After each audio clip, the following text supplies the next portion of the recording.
Hello and welcome to Creator Chat, a series where I interview different creators, allowing them to share their favorite games and to put a spotlight on whatever project they are working on. This is the third interview for this series, and today we'll be chatting with the creator of Blockage, known as asmanwoks or asmanwoks. Alright, to start us off, I got a GIF and I would like for you to view it. Give me the GIF. There you go. It's one of my favorites.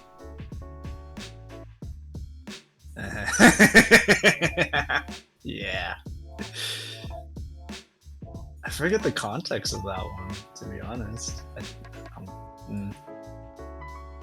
I mean, I know what happens, but Dude, that absolutely sucks to see. They're right there. They're at the end.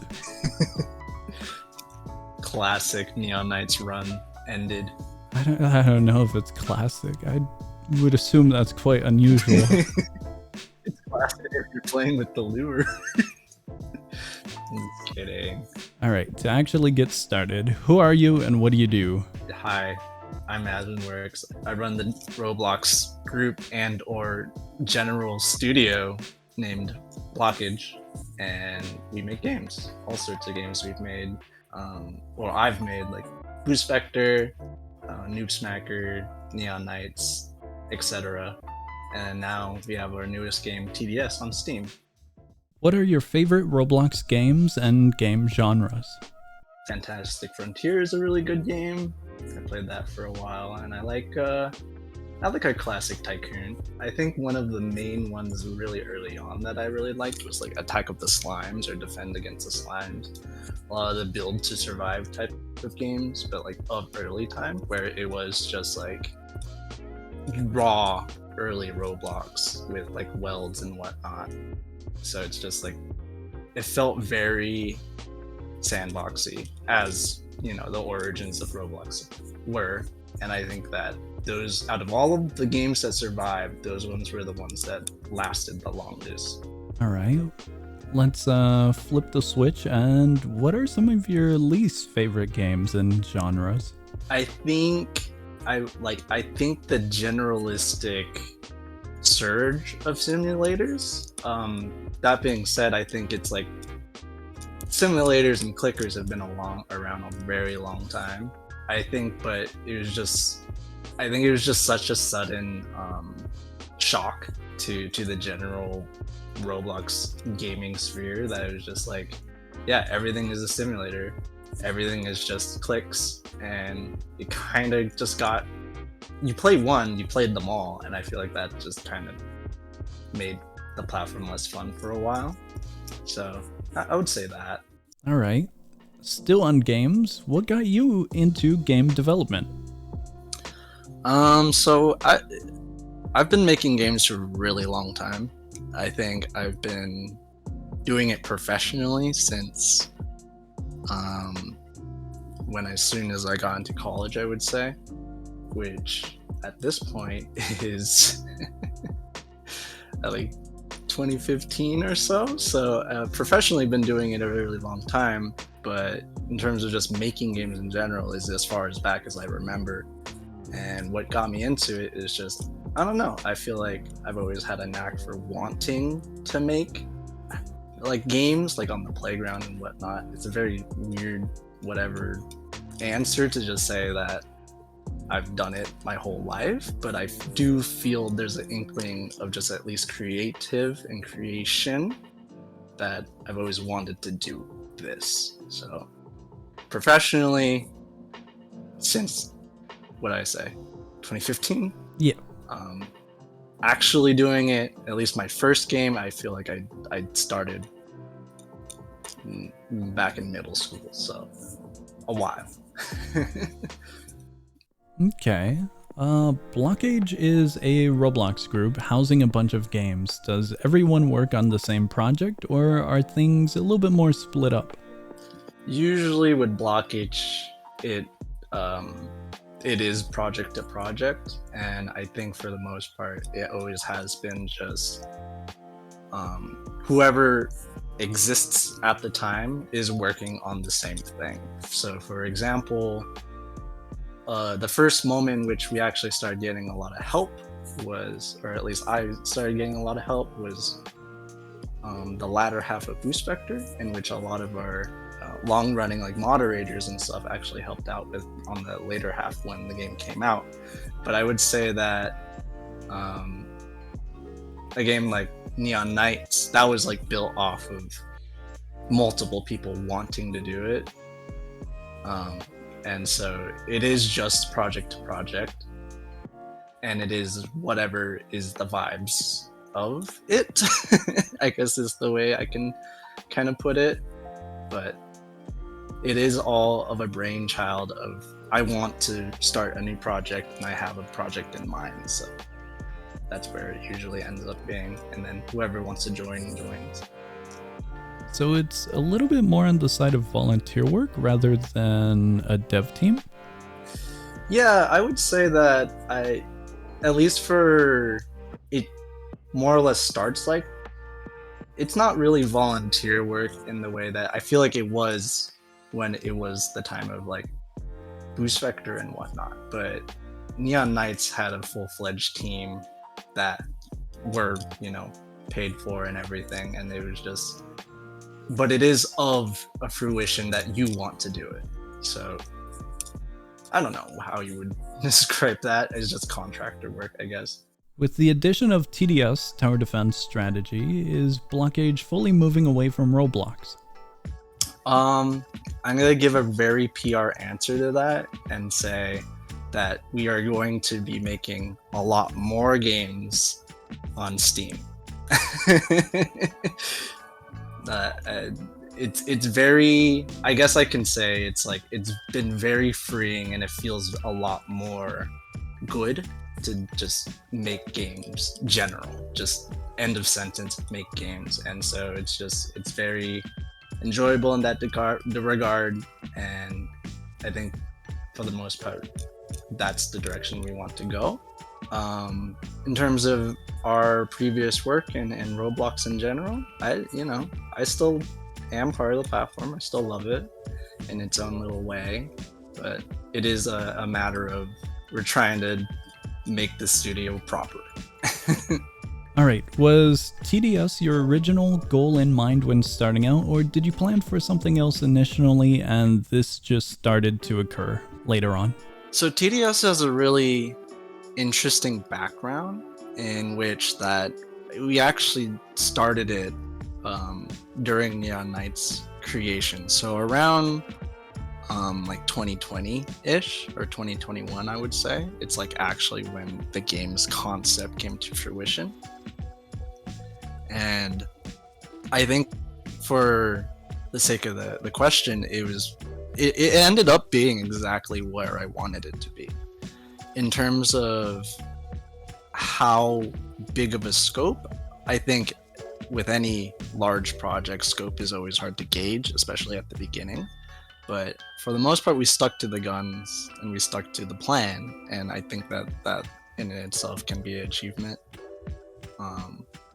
But yeah, TDS specifically, the reason we started it for this project and at this time is just because it really made sense that the game that we created as our first off-platform game was a game that we could properly say that that's ours. Like, it isn't a what's the word? Like a spin-off or a concept coming from anywhere else but ourselves. So it's just like, it's a fresh thing that we feel, and it's its own thing, and that's the reason we wanted to do that first. And for the most part, I think we stuck to it. I think the game is exactly how we wanted it to be. All right, for 615 days, you've posted dev updates regarding the progression of TDS. Throughout it, you have posted about music, concept art, the creation of maps, units, and much more. From this journey, what skills did you start with, and which ones did you learn along the way? I think it's when it comes to game making, it's like I would say that every part of it has always just been a learning process, no matter how good you are or how long you've done it. And I guess to put into perspective, yeah, it's been a while. I've been doing this a good bit, but I think it's the joy in making and figuring out new things that keeps it all fresh. So in terms of the stuff that I've learned, I think it's like, I feel like to an extent I knew how to do most of it. Now, in terms of practice and being able to hit a certain tone within a game and the concepts and keeping to it, that's always something that you keep learning and getting more of. So it's like, have I made TDS music before? No. Have I made music before? Absolutely.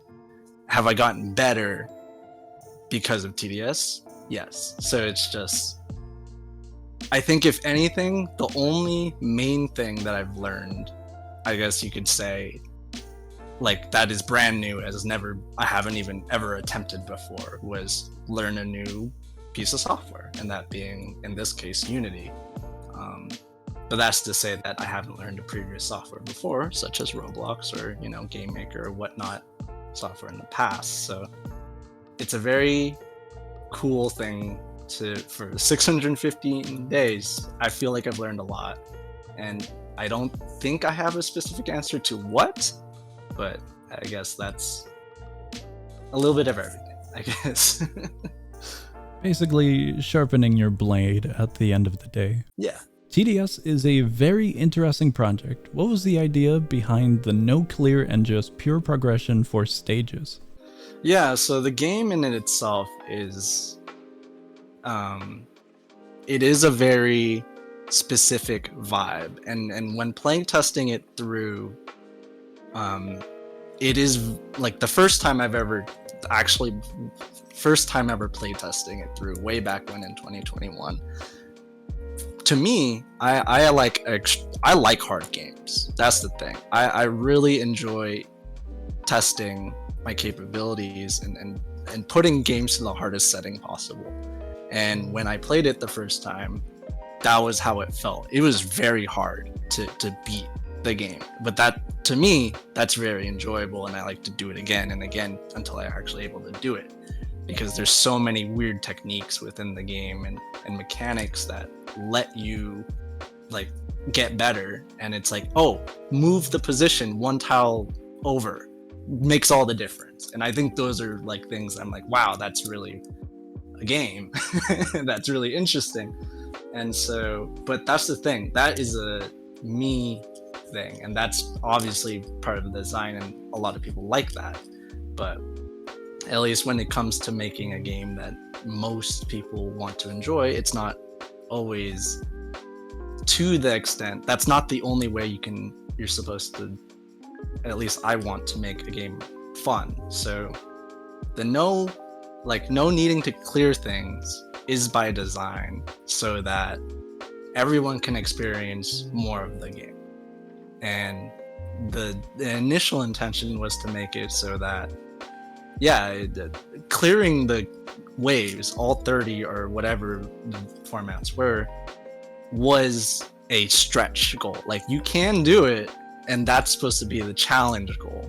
But it turned out that ended up being like the thing that obviously most people wanted to do anyways. But I think we stuck with the no needing to clear thing because that just made more sense overall. Alright, we're changing games. Moving over to a different one, neonKnights. Can you introduce the game to someone who might not know what it is? So neonKnights is a... What was my pitch? It's been so long. neonKnights is a isomet... What was it? Had a thing. I just consider it top-down roguelike. Yeah, I guess it, huh? It's an isometric RPG roguelike set in a desolate world. So neonKnights is a isometric top-down RPG roguelike. And it's a game where you collect a bunch of fun, randomly generated guns and go into the go into dungeons with your friends and shoot things, shoot robots. It's cool. Okay, this question's just pure curiosity. Do you care about people saying that it's a roguelite or roguelike? I don't care. I think it's like it's one of those like it's tomato things. Yeah. It's like I bring this up because I was reminded of it, and I did a video showcasing roguelikes, and there were a few comments that were like, those aren't roguelikes, those are roguelites. neonKnights, I believe, was one of the games in the video. I see. That's funny. Like, I know the difference, of course. I feel like it's been shot my way a billion times, but I think it's, the game when you see one. Clarifying it, Speaking about videos, how the hell did I get accepted into early access and make videos?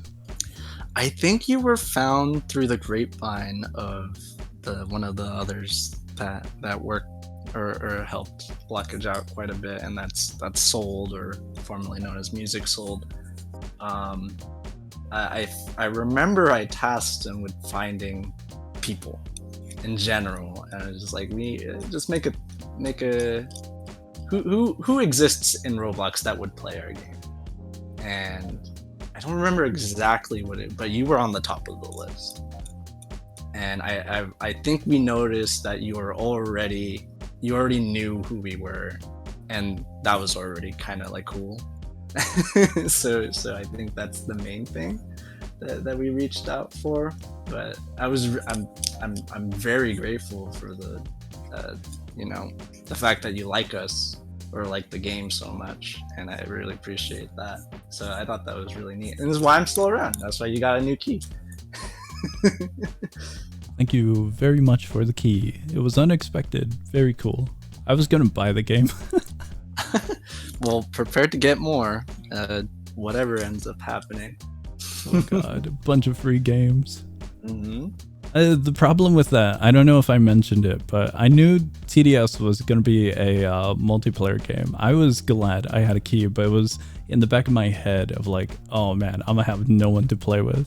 Multiplayer games are very fun, like neonKnights. I don't remember if I asked if I could get one more for a buddy, but yeah, having a buddy along is very, very fun for stuff like that. Yeah, it's whatever you want. It's whatever. If you ask, I'll probably give it. But you and me, buddies. Oh my god, my savior.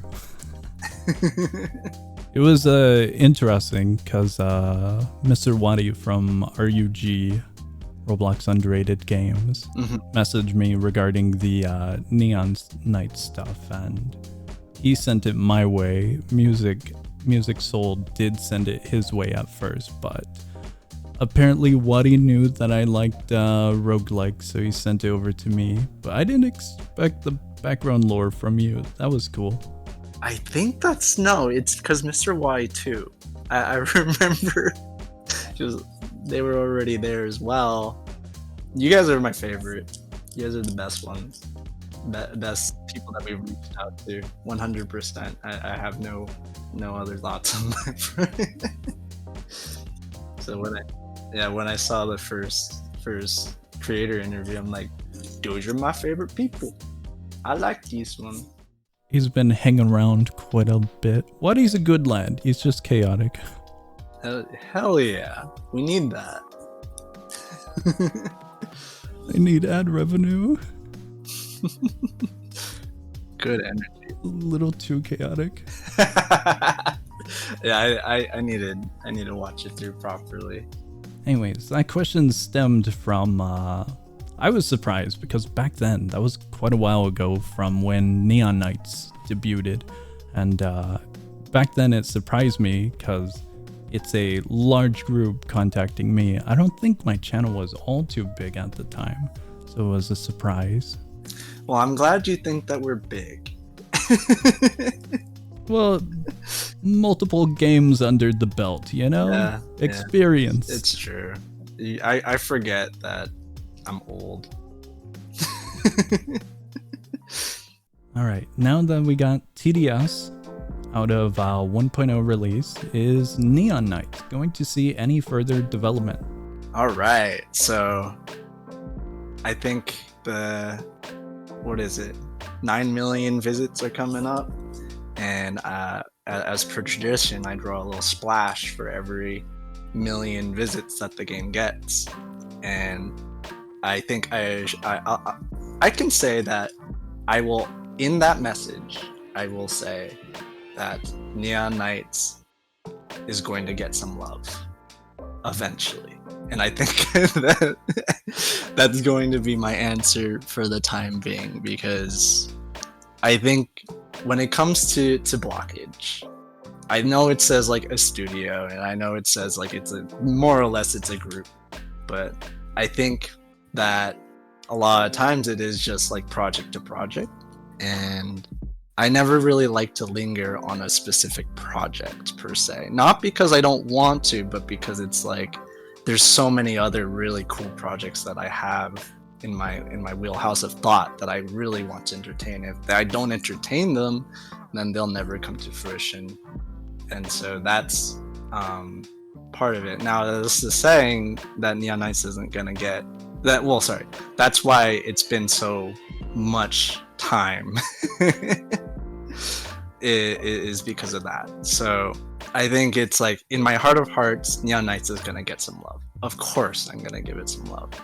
I think that the obvious answer is to update the game. I think that's the given answer, right? But I have ideas that supersede that in a lot of ways, and it's partly that, and partly that I'm also doing something else, always. To those who might not know, neonKnights was a Roblox creator fund game. My question, did Roblox majorly help in the promotion of neonKnights, or was promoting and advertising the game still a heavy task for the dev team? Well, yeah, that's a really interesting thing, because I think in terms of the creator, or I guess the game fund in which it was called at the time, I think that, well, to answer it bluntly, it is we did a lot of the work. I think we did most, if not all, the work in terms of that front, and I really appreciate everyone at the Game Fund team for helping us out the way that they did. But I think for the most part, Roblox is Roblox, and it is a platform that is mainly for like creator driven in that regard. I think that a lot of Roblox events and whatnot, yeah, they'll get a lot of attention, but a lot of the actual games that last a very long time have always felt like they've done it on their own. And I think neonKnights has definitely felt that way, even despite being part of this bigger fund or whatever and being, quote, backed by Roblox. I think that's nice, but I don't think it really changed our direction in terms of how we pushed neonKnights. We did everything. We did everything any other studio might do, and I think that wherever neonKnights is right now shows for it. So, all right, I wanted to ask what I and many others would consider a very important question. When are the Knights actually going to be neon?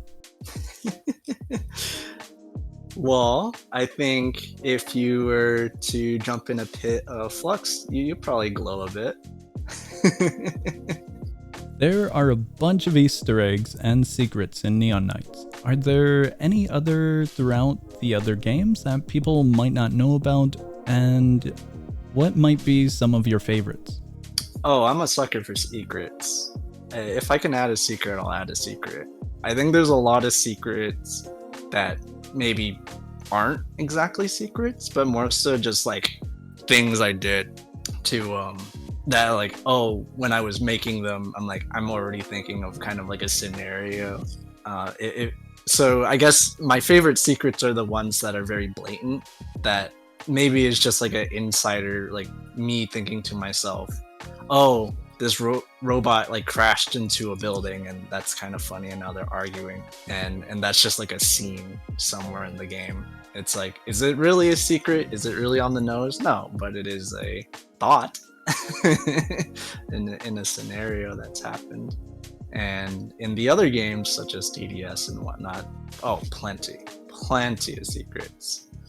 A lot of people mention Snowbrawl and Boost Vector as some of their favorites in the group. Are there any plans for these games, or are they considered completed? I would say that when it comes to the big scheme of blockage games, or at least I've kind of really enjoyed the idea of a game being finished. I think that it feels really good and it's really healthy for a game. And that's to say that games are never gonna keep going in their own right. They just, in my heart of hearts, they don't need to keep going because of the game itself doesn't need to keep going in order for the actual spirit of the game to keep going. And I think Boost Vector as is done. I think Snowbrawl as is a done game, as I do like Wreck Ball Survival and whatnot. So yeah, I would say that those ones are done in their own right. Now, to say that they're done, whatever done might be, I don't think ever. So Throughout all of the games, do you have any major points or memories getting up to this point? Major memories for the game? Yeah.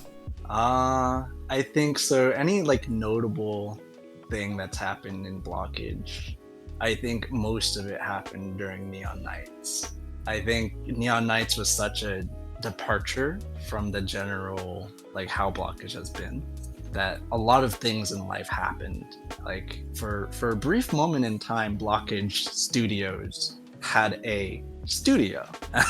So we never reached the studios plural part, but definitely had a place. And I think that was a really interesting experience in its own right. And it felt very much like it really cemented Blockage as a group that makes games. And I think that was like, out of all the memories I had, that being a thing was like the best.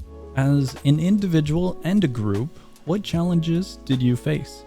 I think when it comes to games and managing multiple people and working on games, it's such a tough thing to both manage it and create, because it requires a sense of multitasking that I don't think any person is capable of or really understands how much it can be. And I think that is kind of like a big part that I think stuck with me more than not. So, do you think the Roblox Game Fund was successful or in any way helpful? oh yeah, I think the game fund and the people behind it, they're great. I have no, they're a really lovely set of people. And I think in terms of that if anything has given us quite a bit of experience with that. And it's working with Roblox even before that point, I think is nothing but praise to the people that actually do work at the plate or at Roblox. They're very swell people and very easy to talk to. Did it provide a lot for neonKnights? Absolutely. I think anything in terms of a fund that actually grants monetary gain in any shape or form is very pleasant. I think that in that regard, it's really great. And I think that obviously it's very important to note that money doesn't make games. And I think that a lot of people can make, a game regardless of that. And people do. And I think that that's another big aspect of it. So it helped because we made it help. We made the game alongside that, and so I feel like it only helped because we also did the work. As a developer, do you have any advice to anyone trying to become one? Being a developer is tough. It's a job. If you want it to be a job, you want to do this as your career, you need to do the work. And that's past just having a fun idea and just exploring those things, because those are really good to learn. And learning is half of the battle, but and if you want to be a developer that does well and is able to do this as a job, you need to treat it as a job. And that means that a lot of times game making is not always flashy. And I think that there's a lot more to game making that you need to account for, such as marketing, managing, analytics, whatever. And I think those are all aspects that you learn over time. So second piece of advice is just to do it. Don't be scared of exploring those bounds and working on things, but you have to keep to it. That's the main aspect of game design. And I feel like you would hear that anywhere for any hard job, but I think for games, it's especially easy to lose focus because it is a job where you're making fun things and you're making things for people to be fun. So that's my advice. All right, we're at the end of my questions. Complete end. Do you have anything that you would like to say, promote, or anything of the sort here? I would say that hi everyone at Blockage that's watching this. You guys are swell and I love you all very much. And I hope you guys stick around for everything that I end up doing and all the fun projects later on.